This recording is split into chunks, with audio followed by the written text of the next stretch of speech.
যে বলেছেন বৈষম্য করা হয়েছে আপনাদের সাথে, এখানে একটা জিনিস দেখি যে আমরা দেখছি আপনি একটু নিজের থেকে অনেক ওল্ড এজে, ইউনিভার্সিটি হয়তো অনেক আগে শেষ করেছেন, রানিং ছাত্র আছেন কিনা আমরা নট শিওর। এটাই জিনিস যে আমাদের এই কারেন্ট সরকারে আমরা চাচ্ছি রানিং ছাত্র। আমি একজন রানিং ছাত্র, আমার কষ্ট একটা রানিং ছাত্র বুঝবে। আজকে আমাদের দেশের এডুকেশন কারিকুলাম, এনসিডিবি কারিকুলামকে বিদেশে বেশি মূল্য দেওয়া হয় না, এটা আমার মতনই একজন ছাত্র বুঝবে। তিনি গভর্নমেন্টকে বলতে পারবেন যে এনসিডিবি কারিকুলামকে কিভাবে ইমপ্রুভ করতে হবে। আমাদের আশেপাশে Indian curriculum, even Nepali curriculum, ওগুলোকে অনেক বেশি প্রায়োরিটাইজ করে বিদেশি ইউনিভার্সিটিস। ইউকেতে আমি যদি বলি আমি এনসিডিবি কারিকুলামের, ওরা বলবে তোমাকে তো আমরা নিবই না, স্কলারশিপ দূরের কথা।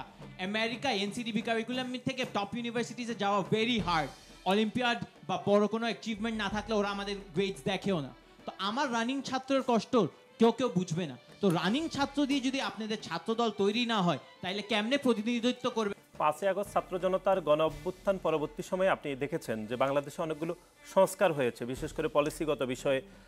আমরা জেলা পর্যায়ে জেলা প্রশাসক ব্যাপী অনেকগুলো সংস্কার চলছে, কিন্তু 5ই আগস্ট ছাত্র জনতার গণ অভ্যুত্থানে বৈষম্যবিরোধী ছাত্র আন্দোলনের নেতৃত্বে বাংলাদেশের প্রায় সকল ছাত্র সংগঠন, খুনি সংগঠন ব্যতীত সবাই অংশগ্রহণ করেছে।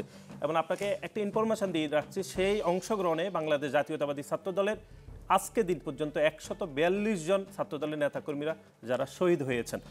আমরা যেটি মনে করছি যে সংস্কার কমিশনগুলো হয়েছে, পলিসিগত বিষয়ে সংস্কার হয়েছে, সেখানে শিক্ষার্থী প্রতিনিধি নিয়োগ দেওয়া হয়েছে, আপনি জানেন। কিন্তু সেটি শুধুমাত্র বৈষম্যবিরোধী ছাত্র আন্দোলন থেকে নিয়োগ দেওয়া হয়েছিল।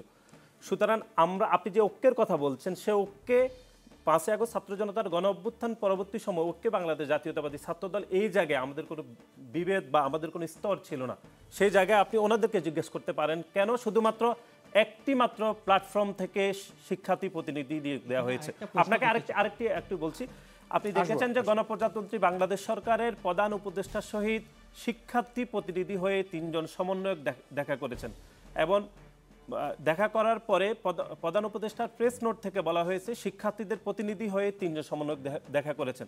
তাহলে এত বড় আন্দোলন হয়েছে, এতগুলো ছাত্র সংগঠন ওনাদের নেতৃত্বে অংশগ্রহণ করেছে, তাহলে কিভাবে শুধুমাত্র 3 জন সমন্বয়ক পুরো দেশের শিক্ষার্থীদের প্রতিনিধি হয়ে দেখা করে? সেটি পুরো শিক্ষার্থীদের কোনোভাবে মার্জিন বা প্রতিনিধিত্ব করতে পেরেছে? সুতরাং বিভেদের যে জায়গাটুকু, সেটি এখনকার যারা বৈষম্যবিরোধী ছাত্র আন্দোলনের নেতৃবৃন্দ বা নাগরিক কমিটি, যারা এখনকার সরকারের স্টেক হোল্ডার, তারাই আসলে এই ব্যাখ্যা দিতে পারবে। এবং একই সাথে আপনি বলেছেন যে আমাদের বোধহয় বয়স নিয়ে আপনি বলেছেন, আমি আপনাকে স্মরণ করে দিতে চাই বাংলাদেশে গত 15.5 বছর ধরে যে প্যাসিবাদ কায়েম হয়েছিল, সেই প্যাসিবাদের রুখতে বাংলাদেশে যে 3টি জাতীয় নির্বাচন অনুষ্ঠিত হয়েছিল, 2014 সালের বিরাবটের নির্বাচন, 2018 সালের নিশিরাতের নির্বাচন এবং 2024 সালের একটি আমির নির্বাচন, প্রত্যেকটি নির্বাচনকে প্রতিহত করতে এই দেশের জনগণের পক্ষে বাংলাদেশ জাতীয়তাবাদী ছাত্রদল অংশগ্রহণ করতে গিয়ে 15,000-এরও বেশি নেতাকর্মী গুম হয়েছে, খুন হয়েছে এবং নিখোঁজ হয়েছে। কত বড় মাপের নেতা নিখোঁজ হয়েছে, আপনাকে এক্সাম্পল দিচ্ছি। বাংলাদেশ জাতীয়তাবাদী ছাত্রদলের নির্বাচিত সাধারণ সম্পাদক ইলিয়াস আলী, যিনি 3 বার সংসদ সদস্য ছিলেন, তাকে পর্যন্ত নিখোঁজ করা হয়েছে। সুতরাং আমরা এরকম একটি মার্জিনের মধ্যে গিয়েছি, এরকম আওয়ামী লীগ রেজিমের মধ্যে দিয়ে বড় হয়েছি। আমরা চাইলেও সময় মতো আমরা সাংগঠনিক স্ট্রাকচার গড়ে তুলতে পারিনি। আপনাকে আরেকটি এক্সাম্পল দিচ্ছি, বাংলাদেশ জাতীয়তাবাদী ছাত্র দলের একই সময়ে সভাপতি এবং সাধারণ সম্পাদক 11 মাস জেলে ছিলেন। তাহলে আপনি কিভাবে বলবেন